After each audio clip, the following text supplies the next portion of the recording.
오늘도 하루가 끝났습니다. 불을 끄고 누우면 세상은 조용해지는데 마음은 오히려 더 또렷해질 때가 있습니다. 특히 은퇴 후의 밤은 그렇습니다. 낮에는 괜찮습니다. 할 일이 없어도 시간은 흘러가고 뉴스 소리와 TV 화면이 빈 공간을 채워줍니다. 하지만 밤이 되면 그 소리들이 멈추고 그 자리에 생각이 앉습니다. 오늘 이야기는 그 생각 앞에서 한번 무너졌던 한 사람의 이야기입니다. 박정호 씨, 68. 그는 35년 동안 한 회사에서 일했습니다. 비가 오나 눈이 오나 출근 시간은 늘 같았고, 점심은 늘 급했고, 퇴근은 늘 늦었습니다. 그래도 그는 그 시간이 싫지 않았습니다. 누군가 자신을 찾았고, 누군가는 결정을 기다렸고, 누군가는 형님이라고 불렀으니까요. 그는 바빴지만 필요했습니다. 피곤했지만 의미가 있었습니다. 은퇴식 날, 동료들은 박수를 쳤습니다. 그동안 고생 많으셨습니다. 이제 편히 쉬세요. 인생 이막 시작이네요. 그는 웃으며 고개를 숙였습니다. 꽃다발을 안고 사진도 찍었습니다. 사진 속 그는 환하게 웃고 있었습니다. 그 웃음이 진심이 아니었던 건 아닙니다. 다만 그 웃음 뒤에 무엇이 기다리고 있는지 몰랐을 뿐입니다. 집에 돌아와 양복을 벗고 옷걸이에 걸어두는 순간 그의 손이 오래 멈췄습니다. 그 양복은 단순한 옷이 아니었습니다. 그건 그의 역할이었고 이름이었고 존재의 증명이었습니다. 옷장 문을 닫는 소리가 유난히 크게 들렸습니다. 그 소리가 마치 한 시절이 닫히는 소리처럼 느껴졌습니다. 그날 밤 그는 아내에게 물었습니다. 나 내일부터 뭐 하지? 아내는 가볍게 웃으며 말했습니다. 좀 쉬어. 당신 그동안 너무 바빴잖아. 그는 고개를 끄덕였지만 속으로는 전혀 다른 말이 떠올랐습니다. 쉬는 게 왜 이렇게 불안하지? 다음 날 아침 알람은 울리지 않았습니다. 그는 습관처럼 6시에 눈을 떴습니다. 일어날 이유는 없었지만 몸은 이미 깨어 있었습니다. 거실은 조용했고 집 안에는 긴 하루가 통째로 놓여 있었습니다. 그는 커피를 내려 식탁에 앉았습니다. 창밖을 바라보다가 문득 깨달았습니다. 오늘은 아무도 나를 기다리지 않는구나. 그 생각은 생각보다 깊게 들어왔습니다. 일할 때는 힘들어도 이유가 있었습니다. 회의가 있었고 마감이 있었고 누군가의 전화가 있었습니다. 지금은 아무도 전화를 하지 않았고 아무도 묻지 않았고 아무도 찾지 않았습니다. 그는 TV를 켰습니다. 화면은 시끄러웠지만 마음은 더 조용해졌습니다. 시간을 보내는 것은 쉬웠지만 시간을 견디는 것은 어려웠습니다. 며칠은 괜찮았습니다. 늦잠을 자도 아무도 뭐라 하지 않았고 점심을 대충 먹어도 문제될 것이 없었습니다. 하지만 일주일이 지나자 이상한 감정이 올라오기 시작했습니다. 뭔가 빠진 것 같은 느낌. 그런데 그게 무엇인지 설명할 수 없는 감정이었습니다. 그는 집 안을 괜히 서성였습니다. 정리할 것도 없는데 서랍을 열었다 닫고 필요 없는 물건을 만지작거렸습니다. 몸은 움직였지만 마음은 움직이지 않았습니다. 어느 날 그는 우연히 회사 근처를 지나게 되었습니다. 특별한 이유는 없었습니다. 그냥 차를 몰다 보니 그 길로 들어섰습니다. 회사 건물이 보이자 가슴이 묘하게 조여왔습니다. 예전 같으면 이 시간에 그는 분주히 걸어 들어갔을 건물입니다. 지금은 그저 유리창에 하늘이 비치는 조용한 건물이었습니다. 그는 잠시 차를 세웠다가 아무 일도 없다는 듯 다시 출발했습니다. 그 순간 그는 처음으로 이런 생각을 했습니다. 나는 이제 저 안의 사람이 아니구나. 그날 밤 그는 침대에 누워 천장을 바라봤습니다. 몸은 피곤하지 않았지만 마음은 지쳐 있었습니다.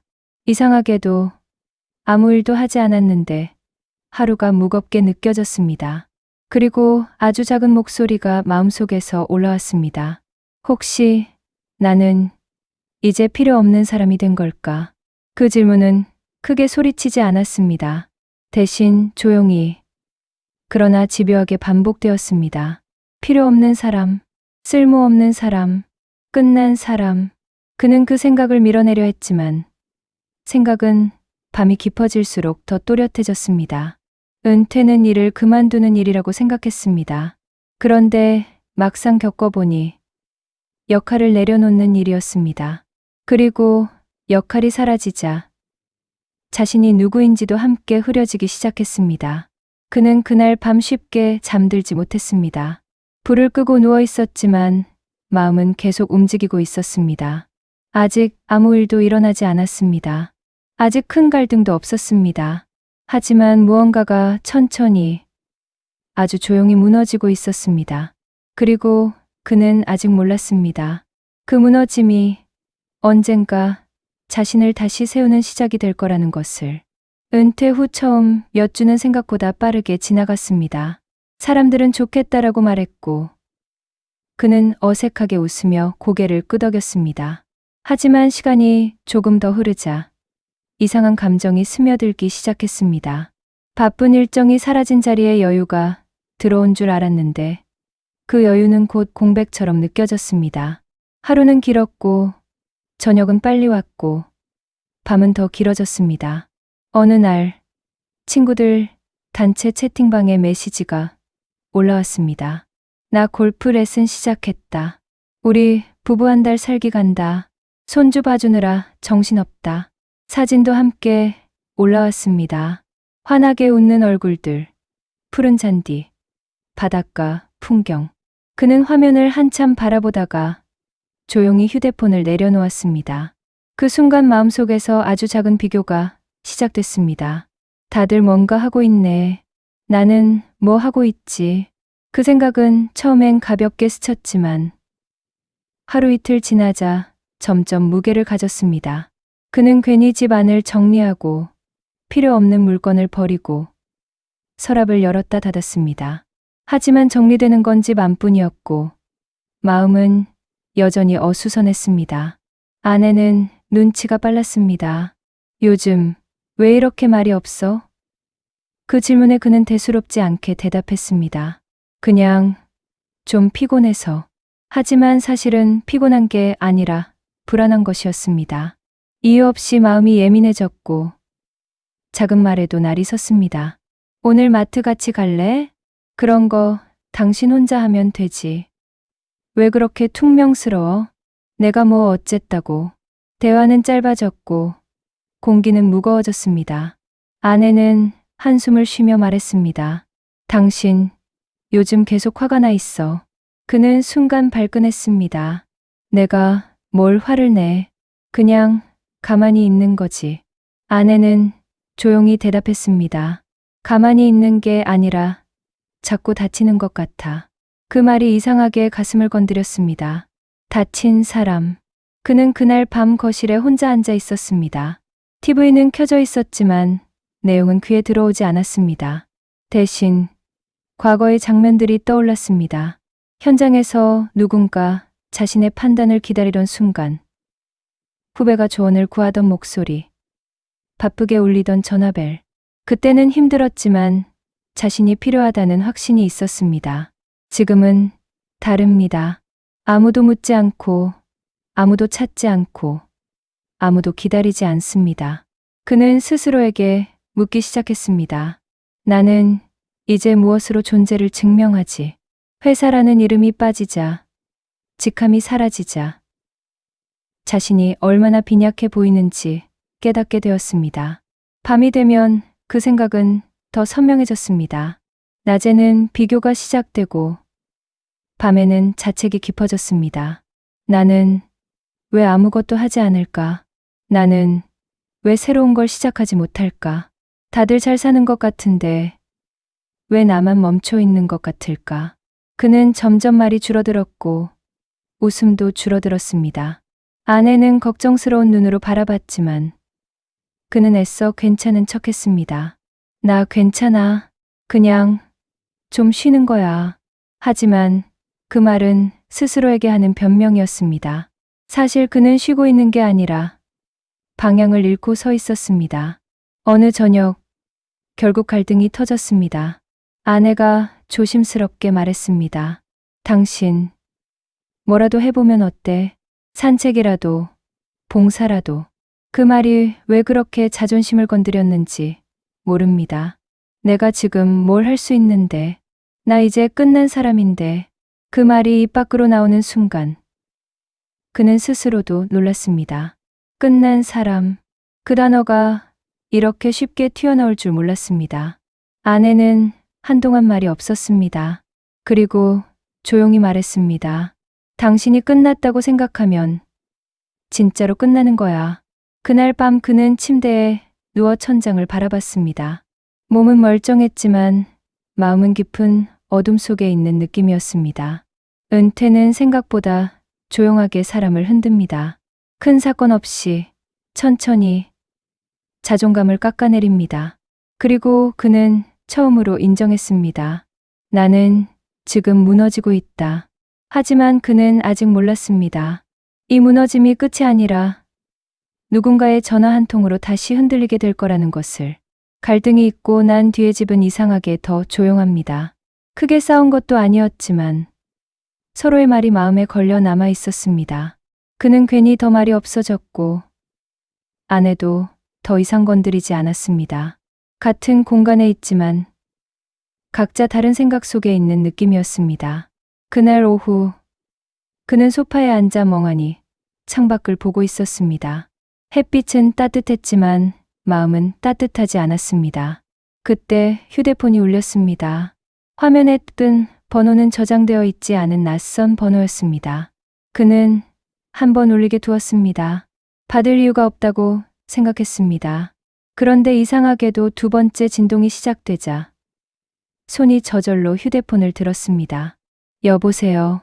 잠시 숨 고르는 소리가 들렸습니다. 혹시 박정호 선배님 맞으세요? 선배님. 그 단어 하나가 귀에 오래 남았습니다. 그는 무심한 척 대답했습니다. 누구세요? 저 민수입니다. 예전에 현장팀에 있었던 민수. 이름이 기억났습니다. 유난히 성실했고 늘 질문이 많았던 후배였습니다. 그는 짧게 대답했습니다. 그래. 무슨 일이야? 전화기 너머로 잠시 망설이는 기색이 느껴졌습니다. 선배님, 다름이 아니라 요즘 현장이 좀 꼬였습니다. 제가 아무리 정리해보려 해도 잘 안 잡혀서요. 혹시 잠깐 시간 괜찮으시면 한 번만 와주실 수 있을까요? 그는 바로 대답하지 못했습니다. 심장이 아주 미세하게 뛰는 게 느껴졌습니다. 누군가 자신을 찾고 있다는 사실이 이렇게 크게 느껴질 줄 몰랐습니다. 하지만 동시에 또 다른 생각이 올라왔습니다. 내가 가서 뭘 할 수 있지? 괜히 가서 실수하면 어쩌지? 나 없이도 잘 돌아가야 하는 거 아닌가? 민수는 조심스럽게 덧붙였습니다. 선배님 없으니까 솔직히 다들 좀 불안해합니다. 저도 그렇고요. 그 말이 깊이 박혔습니다. 불안해합니다. 저도 그렇고요. 전화를 끊고도 그는 한동안 휴대폰을 내려놓지 못했습니다. 거실은 여전히 조용했고 햇빛도 그대로였지만 공기가 조금 달라진 느낌이었습니다. 방금 전까지 자신은 필요 없는 사람이라고 생각했는데 단 한 통의 전화가 그 생각을 흔들어 놓았습니다. 그는 자리에서 일어나 부엌으로 갔습니다. 물을 한 잔 마셨지만 목이 마른 건 갈증이 아니라 긴장이었습니다.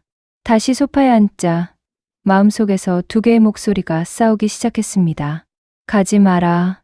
괜히 자존심만 상한다. 그래도 가라. 누군가는 널 필요로 한다. 그는 고개를 숙이고 한숨을 내쉬었습니다. 인정하기 싫었지만 사실은 가고 싶었습니다. 현장의 냄새가 그리웠고 바쁘게 움직이는 사람들 사이에 서 있던 자신이 그리웠습니다. 하지만 그리움보다 더 큰 건 두려움이었습니다. 혹시 내가 정말 아무것도 못하면 어쩌지? 혹시 내가 이미 지나간 사람이면 어쩌지? 저녁이 되어 아내가 조심스럽게 물었습니다. 누구였어? 회사 후배. 무슨 일인데? 현장이 좀 엉켰대. 잠깐 와줄 수 있냐더라. 아내는 잠시 그를 바라봤습니다. 그래서 그는 시선을 피하며 말했습니다. 모르겠어. 내가 가서 뭘 하겠어. 아내는 조용히 대답했습니다. 당신이 할 게 없었으면 그 후배가 전화했을까? 그는 아무 말도 하지 못했습니다. 그날 밤 그는 쉽게 잠들지 못했습니다. 천장을 바라보며 낮에 들었던 목소리를 다시 떠올렸습니다. 선배님, 불안해합니다. 와주실 수 있을까요? 그 말들은 단순한 부탁이 아니라 자신을 다시 불러내는 소리처럼 느껴졌습니다. 그는 스스로에게 물었습니다. 나는 정말 끝난 사람인가?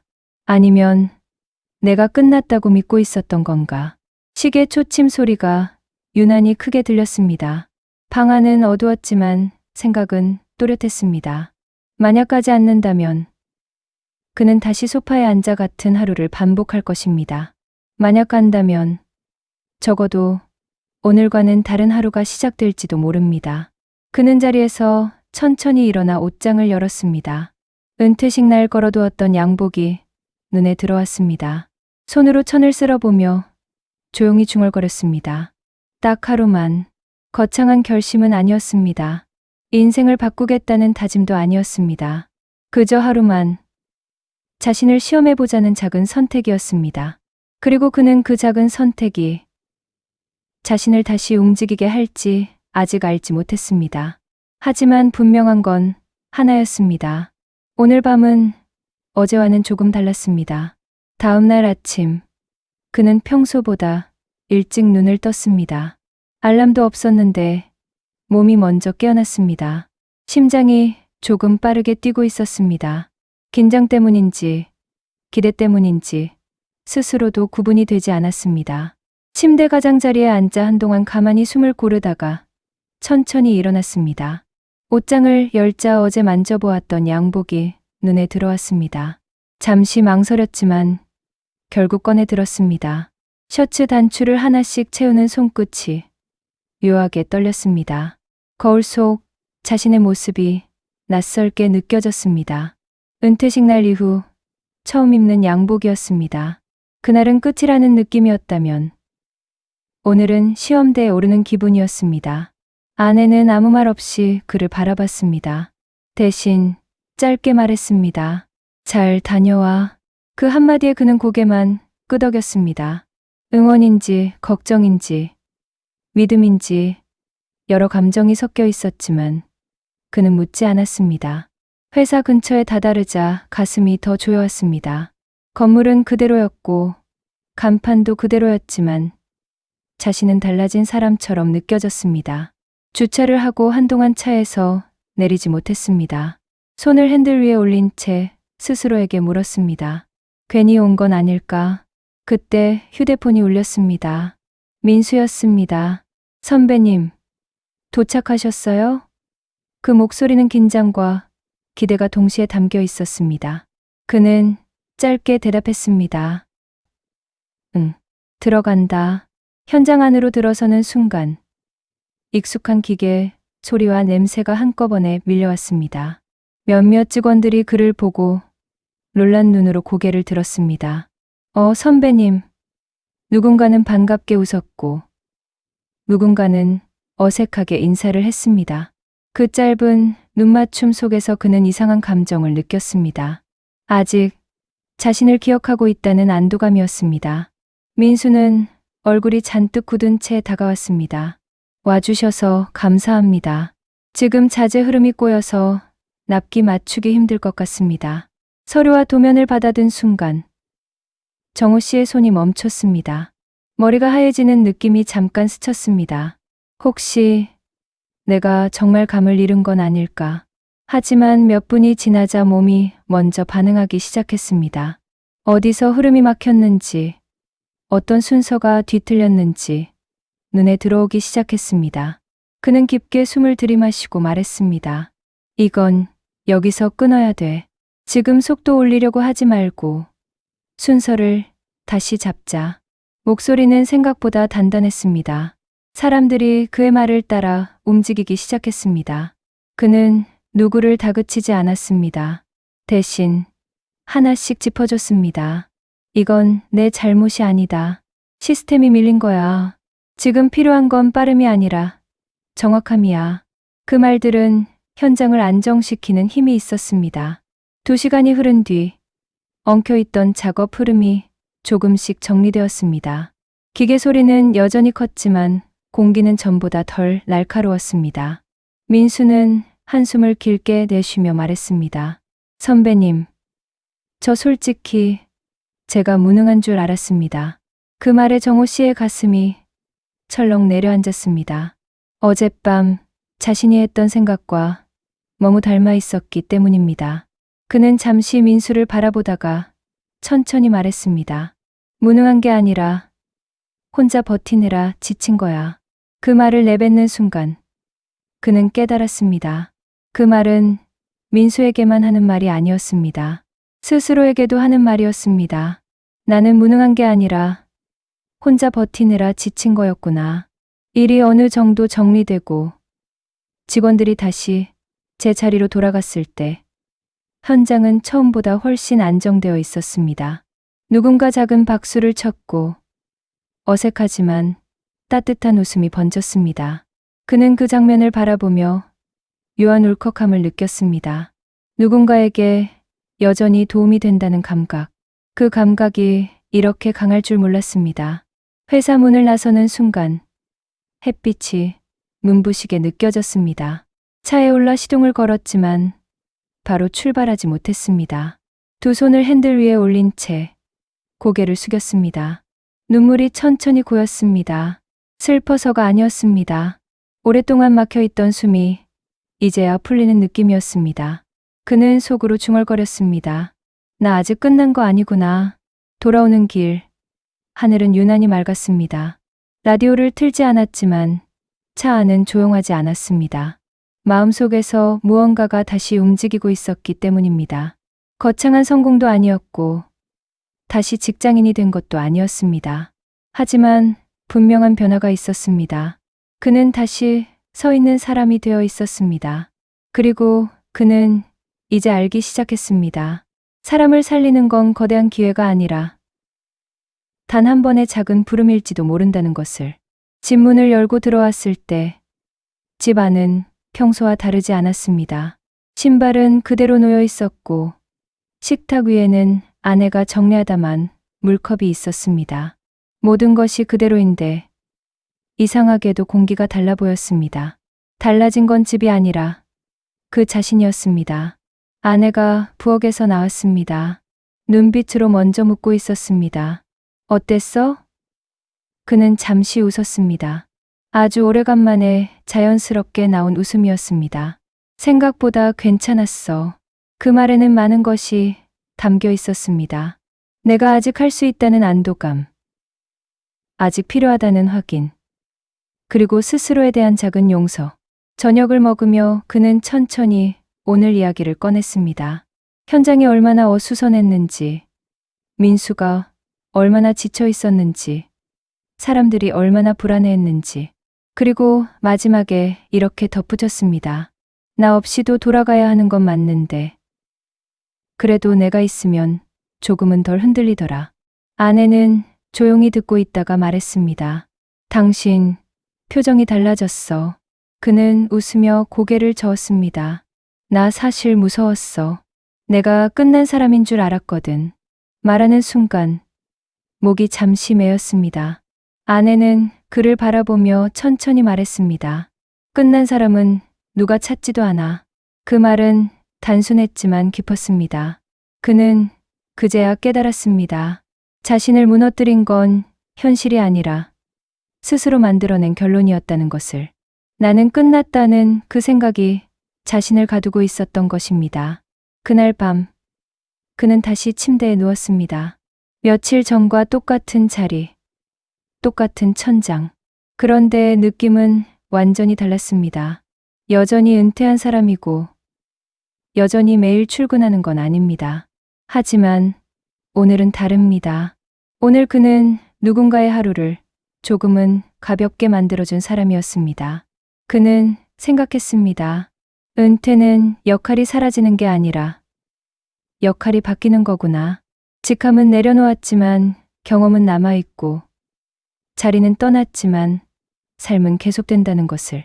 우리는 종종 일을 그만두면 가치도 끝난다고 착각합니다. 하지만 가치는 직함에 붙어 있는 게 아니라 사람 안에 남아 있습니다. 그는 앞으로 매일 회사에 나가지는 않을 것입니다.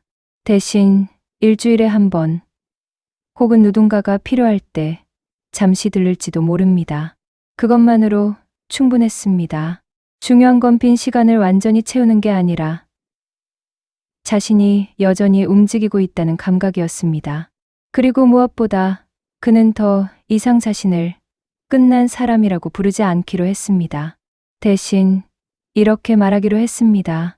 나는 지금 다른 방식으로 쓰이고 있다. 오늘 이 이야기를 듣고 있는 당신에게도 조심스럽게 말하고 싶습니다. 혹시 요즘 밤마다 스스로에게 묻고 있지는 않나요? 나는 이제 누구에게 필요한 사람일까? 혹시 조용히 이런 생각을 하고 있지는 않나요? 나는 이미 다 끝난 게 아닐까? 만약 그렇다면 오늘 이 한 가지만 기억해 주세요. 끝났다는 느낌은 대부분 사실이 아니라 두려움이 만들어낸 이야기일 때가 많습니다. 누군가는 아직 당신을 떠올리고 있을지 모릅니다. 누군가는 당신의 경험을 필요로 할지 모릅니다. 어쩌면 아직 전화하지 않았을 뿐일지도 모릅니다.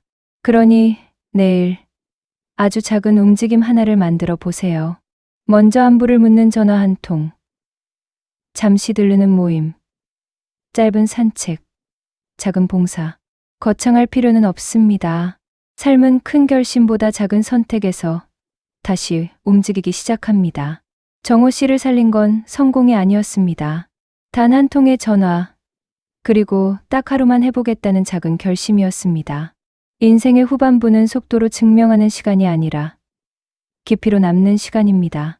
그리고 깊이는 멈춤이 아니라 천천히 이어지는 움직임 속에서 만들어집니다. 오늘 밤, 당신은 끝난 사람이 아닙니다. 잠시 방향을 잃었을 뿐입니다. 그리고 방향은 언제든 다시 잡을 수 있습니다. 이곳은 삶을 이해하는 밤입니다. 오늘 하루를 여기 내려놓고 이제는 조금 쉬어가도 됩니다. 당신의 이야기는 아직 계속되고 있으니까요. 편안한 밤 되시길 바랍니다.